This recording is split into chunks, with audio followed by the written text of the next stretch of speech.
بسم اللہ الرحمن الرحیم۔ میں ہوں ڈاکٹر رستم علی اپنے یوٹیوب چینل کے ساتھ۔ اس دفعہ کا جو یہ پروگرام ہے یا جو میں خصوصی اس کی ریکارڈنگ کر رہا ہوں، کیونکہ پرسوں 13 تاریخ کو اتوار کے دن توت میں میرا ماشاءاللہ دوسرا فری میڈیکل کیمپ ہے۔ اس سے پہلے 12 دسمبر کو میں نے فری ہومیوپیتھک میڈیکل کیمپ لگایا تھا نکا کلاں میں۔ اب یہ دوسرا کیمپ جو ہے یہ توت میں لگا رہا ہوں۔ یہ تسلسل سے انشاءاللہ زندگی رہی اور آپ لوگوں نے تعاون کیا تو اس سلسلہ میں جاری رکھوں گا۔ یہ totally free homeopathic medical camp ہوتا ہے، کسی سے کوئی پائی پیسہ نہیں لیا جاتا اور مریضوں کو 1 مہینے کی دوائی دی جاتی ہے۔ آج کی یہ ویڈیو میں نے خصوصی طور پر اپنے علاقے کے ان نوجوانوں کے لیے بنا رہا ہوں جن کو ایک خاص قسم کی یہ پرابلم یا ایک عادت ہے اور جس کو معاشرے میں بات کرنا کچھ اچھا نہیں سمجھا جاتا، لیکن بحیثیت ڈاکٹر میں سمجھتا ہوں یہ میرا فرض ہے کہ میں اس پہ بات کروں، اور وہ ہے نوجوانوں میں بڑھتی ہوئی علت یا بڑھتی ہوئی جو کوفت ہے یا جو بیماری ہے، وہ اسے کہتے ہیں مشت زنی، یا انگلش میں اس کو کہتے ہیں ماسٹربیشن۔ آج کل کے نوجوان، بلکہ کافی عرصے سے یہ چیزیں آ رہی ہیں، جس طریقے سے معاشرہ ہمارا پنپ رہا ہے یا نئی نئی چیزیں آ رہی ہیں، اس طریقے سے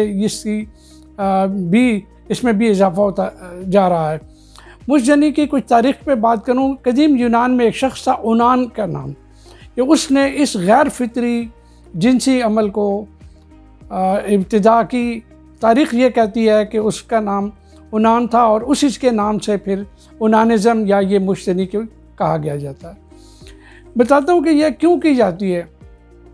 وہ تو یہ ہے کہ جیسے ہی بلوغت کی عمر شروع ہوتی ہے تو ہمارے جو جنسی ہارمون ہیں ان میں تحریک پیدا ہوتی ہے۔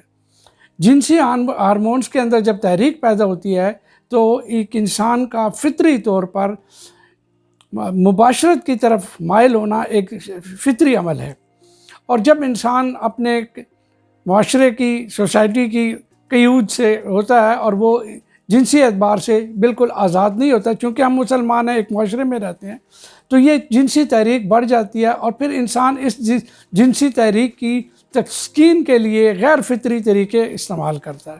کچھ لوگ دوسرے طریقے، گناہ والے طریقے استعمال کرتے ہیں، اور کچھ لوگ جو ہیں وہ اپنے آپ کو، مشت زنی سے مراد یہ ہے کہ اپنے ہاتھوں غیر فطری طریقے سے اپنے انزال کیا جائے، وہ جنسی تسکین حاصل کی جائے۔ یہ ایک علت ہے۔ شروع میں تو انسان اس میں، لیکن جیسے جیسے یہ بڑھتا جاتا ہے، میں نے ایسے مریض بھی میرے پاس ہیں جو دن میں 2-3 دفعہ کرتے ہیں۔ اب یہ علت جو ہے یہ آہستہ آہستہ بڑھ کر پھر انسان کی ایسی کنڈیشن ہو جاتی ہے کہ بالکل اس کی ذہنی صحت اور جسمانی صحت دونوں طریقے سے خراب ہو جاتی ہے۔ سوسائٹی کا اس میں بڑا رول ہے۔ میں سمجھتا ہوں کہ سوسائٹی کا یہ رول یہ ہے کہ ایسے والدین اپنے بچوں کو دیکھیں کہ ہمارے بچے کے کس سوسائٹی میں کن لوگوں کے ساتھ اٹھتے ہیں، بیٹھتے ہیں۔ اور سوشل میڈیا دوسری ایک بڑی وجہ ہے۔ سوشل میڈیا پہ ہر قسم کا لٹریچر، ہر قسم کی ویڈیو، ہر قسم کی آڈیو، فاش لٹریچر، سب کچھ اویلیبل ہوتا ہے۔ ہمارے نوجوان ہر وقت اس کو دیکھتے رہتے ہیں۔ اس کو دیکھنے سے جنسی تحریک پیدا ہوتی ہے، اور جنسی تحریک کے نتیجے میں پھر اس جنسی تسکین کے لیے، اس لذت حاصل کرنے کے واسطے وہ یہ عمل جو ہے نا مشت زنی کرتے ہیں۔ اب شروع میں تو یہ ایسا، لیکن بعد میں مکمل طور پر یہ شخص اس کا عادی ہو جاتا ہے۔ لہٰذا سوسائٹی کی ذمہ داریاں یہ ہیں کہ والدین اپنے بچوں پہ نظر رکھیں۔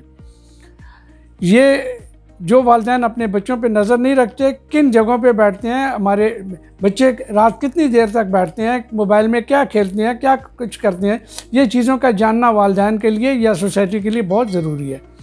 اب آتے ہیں، اس کی بات مختصر کرتے ہیں۔ اس کی بات یہ ہے اس کی ذہنی اور جسمانی اثرات۔ ذہنی اثرات میں یہ ہے کہ یہ مریض ایسا اتنا چڑچڑاپن ہو جاتا ہے اس کے اندر کہ ذرا سی بات پہ گالی گلوچ اور لڑائی جھگڑے پہ اتر آتا ہے۔ اکثر نوجوانوں میں کہتے ہیں جی جوان خون ہے، جوان خون نہیں ہے، اصل میں اس کے پیچھے یہ چیز کار فرما ہے کہ وہ انسان اتنا اریٹیشن یا اتنا فرسٹریشن میں ہوتا ہے کہ وہ اس چیز کو جو ہے نا وہ لڑائی جھگڑے کی طرف لے کے جاتا ہے. پھر جسمانی طور پر وہ اتنا کمزور ہو جاتا ہے کہ اس کی آنکھیں اندر دھنس جاتی ہیں, چہرہ بالکل ایسے باہر نکل آتا ہے, جسمانی رطوبات جو ہوتی ہیں وہ بالکل ختم ہو جاتی ہیں, اور وہ آرام سے بیٹھا کسی جگہ آرام سے بیٹھا ہوا رہتا ہے, کسی کام میں دلچسپی نہیں ہے, کسی طریقے سے بھی کوئی کہیں آنا جانا جو ہے نا وہ اس کے لیے مشکل, بالکل زندگی اس کی معدوم اور الگ تھلگ بصورت. دوسرے الفاظ میں یہ کہ وہ شخص جو ہے وہ بالکل جیسے مایوس ہو جاتا ہے. اب یہ ذہنی اور جسمانی علامات کے نتیجے میں معاشرتی, اب گھر والے کہتے ہیں کہ بیٹا آپ کی شادی کرتے ہیں, لیکن وہ شخص شادی پہ ایگری نہیں ہوتا. کیوں نہیں ایگری ہوتا ہے؟ اسے پتہ ہوتا ہے کہ وہ اب شادی کے قابل نہیں رہا. لہٰذا اگر والدین زبردستی شادی بھی کر لیتے ہیں تو پھر ایک اور معاشرتی مسئلہ جو ہے وہ سامنے آ جاتا ہے جس کو معاشرے میں ڈسکس نہیں کیا جاتا. اور کیا کہ جی لڑکی اور لڑکے یا میاں بیوی کے اندر جو ہے نا نوبت طلاق تک آ جاتی ہے. بظاہر تو کچھ اور باتیں ہوتی ہیں, لیکن اصل میں مسئلہ یہ ہوتا ہے کہ وہ وظیفہ زوجیت جو ہے وہ ادا کرنے کے قابل نہیں آتا, اور لڑکی اس چیز کو ظاہراً نہیں کہہ سکتی, اور مجبوراً جو ہے وہ دو خاندانوں کو الگ کر دیا جاتا ہے, اور یوں یہ جو قربت پیدا کی جاتی ہے یہ پھر دشمنی اور نفرتوں کے ساتھ جو ہے وہ جنم لیتی ہے. اصل مسئلہ جو ہے ان کا یہ ہوتا ہے. اب اس کے علاج کی بات کرتے ہیں تو ہومیوپیتھی کے اندر اس کا علاج ہے. میرے یہ ویڈیو بنانے کا مقصد یہ ہے کہ میرے قوم کے وہ بچے جو اس علت کا شکار ہیں بالکل مایوس نہیں ہوں. اس چیز کا علاج ہے ہومیوپیتھی, اس کو بڑے اچھے طریقے سے اس کا علاج کریں. صرف آپ کے اندر یہ ہے کہ ڈٹرمنیشن ہونی چاہیے, مستقل مزاجی سے آپ خود چاہیں اس کا علاج, اپنے آپ کو اس سوسائٹی سے اس مزاج سے دور رکھیں تو اس کا علاج ممکن ہے, کوئی مشکل نہیں ہے. یہ جو توت میں اتوار کے دن جو میڈیکل کیمپ لگایا جا رہا ہے, میں اپنے تمام ان بچوں کو جو اس علت کا شکار ہیں, جو اس موذی مرض کا شکار ہیں, جنہوں نے اپنی صحت اور توانائی کھو دی ہے, وہ میرے پاس آئیں, اس کیمپ سے فائدہ اٹھائیں, مستقل مزاجی سے جو ہے وہ اس کا علاج کروائیں. اور جو لوگ کیمپ میں نہیں آ سکتے, میری بات سن رہے ہیں اس کے ذریعے, میرا فون نمبر ہے, اس سے مجھ سے رابطہ کر سکتے ہیں. انشاءاللہ مجھے خوشی ہوگی کہ میں آپ لوگوں کو اس اجڑی ہوئی رونقوں کو بحال کروں, آپ کو اپنی زندگی میں واپس لے کے آؤں. یہ کوئی ایسی مایوسی والی بات نہیں ہے, یہ ایسے کوئی ناممکن بات نہیں ہے. اس میں یہ ایسا ہوتا ہے کہ بعض لوگ جو ہے نا وہ دیگر لوگوں کے پاس چلے جاتے ہیں جو ان سے پیسے بٹورتے رہتے ہیں اس نام, اصل میں وہ دوائی کے پیسے نہیں, وہ اس بندے کی ذہنی کیفیت کے پیسے لیتے ہیں کہ وہ اس قدر مایوس ہو جاتا ہے, اس کو وہ کیش کر دیں.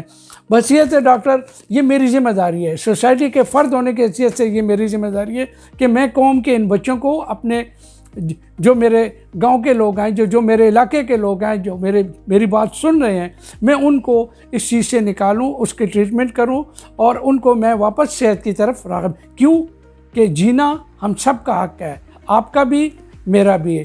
اس معاشرے میں اچھے طریقے سے رہیں, اچھی زندگی گزاریں, یہی ہمارا اصول ہے, اور یہی ہمیں ہونا چاہیے. بحیثیت مسلمان ہمیں چاہیے کہ ان چیزوں پہ پرہیز کریں. یہ جو غیر فطری عوامل ہوتے ہیں, یہ جو غیر فطری فیکٹرز ہوتے ہیں, ان سے اپنے آپ کو دور رکھیں. سوسائٹی کو بھی اپنا رول پلے کرنا چاہیے, والدین کو بھی اپنا رول پلے کرنا چاہیے. خدا کے لیے سوشل میڈیا, فاش لٹریچر, اس قسم کی چیزوں سے اپنے بچوں کو دور رکھیں. مجھے امید ہے کہ انشاءاللہ جو لوگ میری بات سن رہے ہیں, جو کیمپ میں آ سکتے ہیں وہ ضرور تشریف لائیں, جو نہیں آ سکتے وہ فون پہ رابطہ کر سکتے ہیں. انشاءاللہ تعالی میں آپ لوگوں کی اس بیماری کو یا اس چیز سے پوری کوشش کروں گا کہ میرے قوم کے بچے واپس اپنی صحت کی طرف آئیں. آپ کا بہت شکریہ.